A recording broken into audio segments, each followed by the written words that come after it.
Shalom sahabat John Pregado. Senang sekali bisa bertemu kembali dengan sahabat di channel ini. Terima kasih sahabat sudah mendukung channel ini sampai hari ini. Saya berdoa kepada Tuhan, kiranya Tuhanlah yang membalas dan memberkati kita semua. Pada kesempatan kali ini kita akan dilayani oleh seseorang yang tentu pasti akan memberkati kita. Oleh sebab itu, mari kita dengarkan baik-baik pesan yang akan dibagikan. Bila perlu kita catat dan kita bagikan kepada orang-orang yang kita kasihi, sehingga mereka juga mendapat berkat seperti kita. Baiklah, langsung saja kita dengarkan pesan penting yang akan memberkati kita semua oleh seorang yang dipakai Tuhan luar biasa. Namun sebelumnya, mari kita berdoa. Tuhan, terima kasih buat kesempatan kali ini kami akan mendengarkan sesuatu pesan yang sangat penting yang tentu pasti akan memberkati kami. Berkatilah hamba-Mu ini, anak-Mu ini, sehingga boleh menyampaikan isi hati-Mu dengan baik, dan berkati pendengar setia John Pregador. Terima kasih Tuhan, kami siap mendengarkan pesan penting ini. Demi nama Yesus. Amin.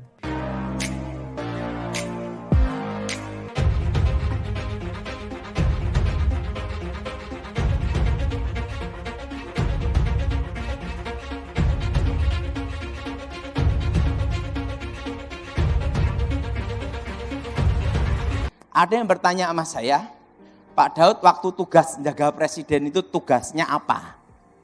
Nah, sekarang kan saya kasih tahu. Selama saya tugas, selama 10 tahun, saya tidak pernah gagal. Prinsipnya hanya satu tiket berangkat, tidak ada tiket pulang. Artinya apa? Sampai tugas itu selesai baru pulang. Nah, salah satu tugasnya aja ya, saya kasih tahu. Satu kali saya dipanggil jenderal, Daud sini, siap. Kamu ingin Natal aman? Siap. Tangkap hidup mati Nurdin M. Top. Itu masih tugas yang kecil aja. Setelah itu, kamu dipanggil ibu menghadap ke Cikeas. Jadi saya itu perintah langsung dari Ibu Ani Yudhoyono. Langsung ke Cikeas. Udah. Yang bisa nangkep orang punya ilmu menghilang adalah bekas orang yang menghilang. Ini profilnya. Jadi penangkapan Nurdin itu perlu waktu 7 tahun. Dan itu gagal. Waktu mau ditangkap Sandi Yuda. Sandi Yuda itu dari Kopassus. Waktu jarak 5 meter, ting, menghilang. Setelah itu disergap di Temanggung. Di Temanggung. Nah, itu waktu di Temanggung dikepung sama Kapolda Jawa Tengah Alex Bambang Riyatmojo. Berondong peluru. Nurdin berjalan di tengah-tengah polisi. Itu yang sebenarnya. Izin. Berapa tim dibentuk? Kamu sipil, tidak boleh eksekusi, tapi kamu akan didampingi. Tugas kamu, beritahu titik lokasi, hilangkan ilmu, setelah itu tim masuk. Nah, pengejaran sebenarnya ada di Lampung. Nah, saya deteksi dulu, karena kalau dulu sebelum saya bertobat, punya ilmu menghilang, kan bisa kebaca signalnya. Begitu dia gunakan sekali aja pasti ketangkep. Nah, kenapa? Yang tahu tentang setan adalah bekasnya setan. Nah, betul? Nah, begitu dia gunakan sekali, tek, di Jawa Tengah. Izin jenderal, posisi ada di Jawa Tengah, sekitar pinggir kota Solo. A2, A1, A3, A4. Izin, A2, tahu kampung tidak tahu tempatnya. Oke, itu masalah mudah. Sandi Yuda, Densus semua terjun, bin terjun semua. Nah, Daud sekarang udah tahu tempatnya. Sekarang tugas kamu. Saya doain dalam nama Yesus. Segala setan roh jahat keluar. Itu setannya keluar, langsung telepon. Izin jenderal sama tim operasi. Izin, sekarang kekuatan sudah netral, tidak berfungsi. Dalam 3 jam tidak bisa digunakan. Tim boleh masuk. Dor, selesai. Langsung jenderal berkata saya, Daud, siap jenderal. Ada 2 pilihan. Pilih salah satu. Uang atau nama? Siap, uang.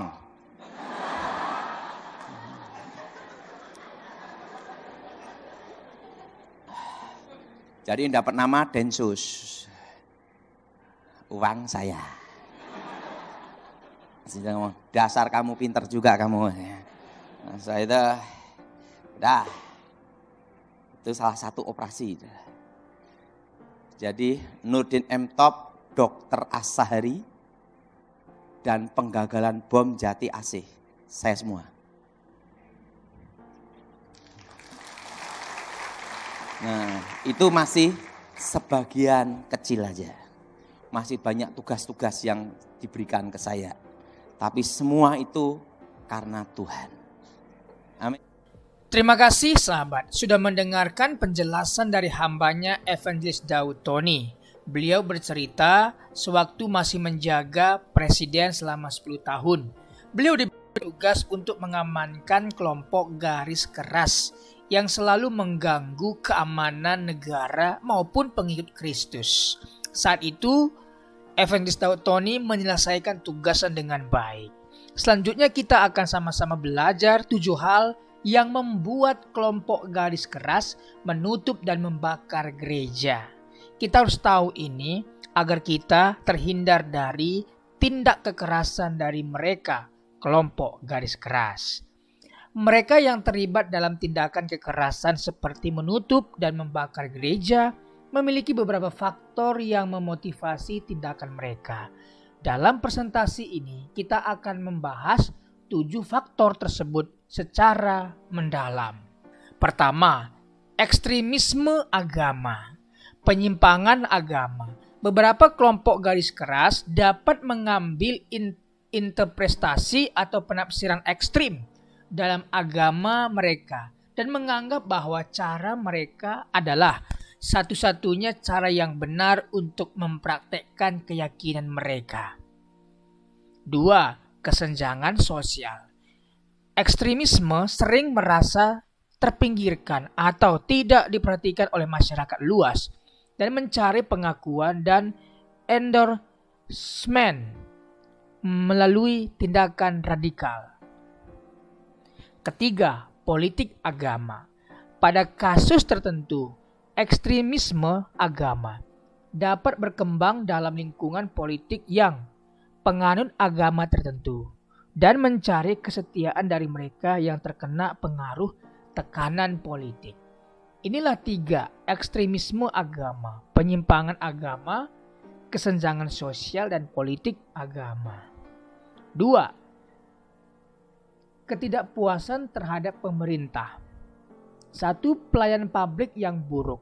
Pemerintah yang tidak mampu menyediakan kebutuhan dasar seperti infrastruktur dan akses ke pendidikan, pekerjaan menjadi pemicu ketidakpuasan terhadap pemerintah. 2. Pembatasan kebebasan beragama. Pemerintah yang membatasi kebebasan beragama dan melarang praktik keagamaan tertentu dapat memicu protes dari kelompok yang terkena dampak. 3. Pengangguran dan kemiskinan. Angka pengangguran yang tinggi dan kemiskinan dapat menciptakan ketidakpuasan terhadap pemerintah yang terlihat tidak mampu menyelesaikan masalah tersebut. Jadi ada 3 hal ketidakpuasan terhadap pemerintah. Pelayanan publik yang buruk, pembatasan kebebasan beragama, 3. Pengangguran dan kemiskinan. Kebencian terhadap agama lain. Stereotip agama. Stereotip dan prasangka buruk terhadap kelompok agama lain dapat menciptakan permusuhan dan kebencian yang memicu tindakan kekerasan. Kedua, sejarah konflik. Sejarah konflik dan permusuhan antara kelompok agama dapat menciptakan ketidakpercayaan yang dalam dan kebencian yang memicu tindakan kekerasan. Ketiga, propaganda ekstremis. propaganda dapat merangsang dan mengilhami tindakan kekerasan seperti menutup dan membakar gereja. Nah, inilah kebencian terhadap agama lain. Stereotip agama. Kedua, sejarah konflik. 3, propaganda ekstremis. Jangan sampai hal ini menjadi pemicu kebencian agama di lingkungan kita. Berikutnya pengaruh dari pemimpin ekstremis. 1. Pikiran kontrol. Pikiran ekstremis dapat menggunakan teknik kecanduan untuk membangun kontrol mental dalam kelompoknya dan memotivasi mereka untuk melakukan tindakan kekerasan. Tentunya banyak yang didoktrin, diajarin yang salah seolah-olah benar, sehingga para pengikut terdoktrinisasi. Pikiran mereka dikotorin. 2. Manipulasi informasi.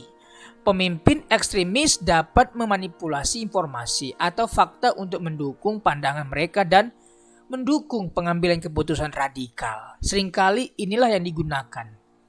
Mengambil dan memutarbalikkan fakta. 3. Ajaran dan kitab suci. Pemimpin ekstremis sering mengklaim bahwa perilaku mereka didasarkan pada ajaran agama atau doktrin tertentu yang memotivasi kelompok untuk melakukan tindakan kekerasan. Di sini kita tahu bahwa inilah letak daripada kesalahan, yaitu pemimpin yang ekstrim. Mereka mengajari pengikut mereka dengan ajaran-ajaran yang memanipulasi, yang salah seolah-olah dibuat benar dan yang benar seolah buat salah dan sebagainya. Mereka mengajarkan hal-hal yang di luar daripada kebenaran. Propaganda yang menyebarkan kebencian melalui media berita tidak seimbang. Media berita yang memperkuat pandangan dan prasangka kelompok tertentu dapat menyebarkan kebencian terhadap kelompok lain, dapat memicu tindakan kekerasan.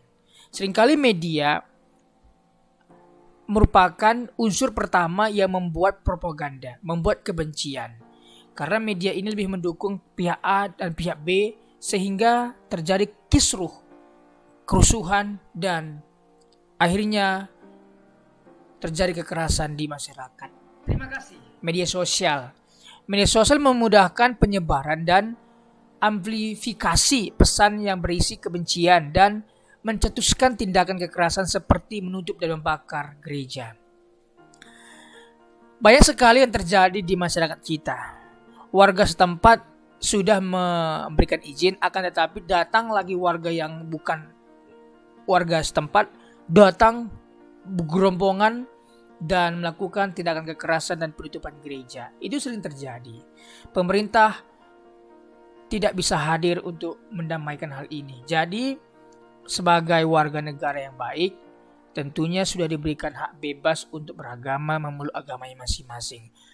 Mestinya pemerintah menjamin akan hal itu. Faktor sosial dan ekonomi. Situasi konflik yang berkelanjutan. Wilayah konflik memicu tindakan kekerasan seperti menutup dan membakar gereja dilakukan oleh kelompok garis keras. Karena mereka merasa mayoritas dan mereka melakukan tindakan kekerasan kepada orang-orang yang sedang beribadah dan sebagainya. Mestinya pemerintah hadir untuk memberikan solusi. Pengiriman barang impor. Iklan penjualan dan pengiriman barang impor yang lebih murah dianggap menyebarkan kerugian dan mengancam berkelangsungan usaha para usaha lokal. Ketiga, ketimpangan ekonomi dan transformasi sosial. Ketimpangan ekonomi dan transformasi sosial terutama pada masa transisi ke arah perkembangan ekonomi pasar yang lebih bebas, mendorong ketegangan sosial yang memicu kekerasan di antara golongan tertentu. Nah, ini pun sering terjadi, faktor sosial dan faktor ekonomi. Kadang-kadang kita memboikot ekonomi ataupun barang-barang yang dikatakan dari luar negeri dan sebagainya. Itu bisa menimbulkan kekerasan, bisa menimbulkan kerisuhan dan sebagainya. Jadi marilah kita cari solusi dengan berdialog dan cari solusi yang baik. perlakuan diskriminatif terhadap kelompok tertentu, ketidakadilan sistem ekonomi, perlakuan diskriminatif dari aparat atau aparat keamanan tampaknya sering menjadi motif tindakan kekerasan. 2. Ketidakefektifan pemerintah dalam mengatasi keamanan dan orde. Sensitivitas masyarakat terhadap masalah ini dapat terjadi karena sering kita dengar kasus pelanggaran HAM dan lain sebagainya. Hal ini menciptakan rasa tidak adil. Kartu identitas atau KTP menjadi sebab diskriminasi mayoritas kelompok agar dapat benefit dari program APBD. Mereka harus membawa KTP lokal. Nah, kita warga negara. Kita adalah WNI, warga negara Indonesia yang dijamin pemerintah dan undang-undang, harus mendapat kesetaraan dan juga perlakuan keadilan sosial bagi seluruh Indonesia, bagi rakyat kita. Jangan sampai terjadi diskriminatif, ketidakadilan, ketidakefektifan, dan lain sebagainya. Semua harus mendapat bagian. Ketika dicek KTP bukan agama tertentu, tidak mendapat. Ini kan diskriminatif, membeda-bedakan. Jangan sampai terjadi di wilayah kita. Nah, inilah pemicu kenapa golongan garis keras ini melakukan kekerasan bagi kelompok-kelompok tertentu. Jadi jangan sampai di Natal ini terjadi lagi kekerasan antar agama. Kita harus rukun, kita harus gandengan tangan. Indonesia harus maju dan kita berdoa agar Indonesia di tahun 2045 Indonesia emas. Terima kasih. Apabila ada saran, komentar, silahkan tinggalkan di bawah video ini. Terima kasih sahabat sudah mengikuti dan menyaksikan tayangan kami hari ini. Saya yakin dan percaya kita pasti diberkati melalui tayangan hari ini. Sahabat, bila diberkati dengan tayangan kami, marilah kita dengan murah hati share video ini kepada teman-teman kita yang lain, agar mereka juga tidak kehilangan informasi dan mereka juga diberkati. Diberkati untuk memberkati. Sahabat John Pregador, banyak sekali pelajaran yang kita bisa ambil dari sesi hari ini.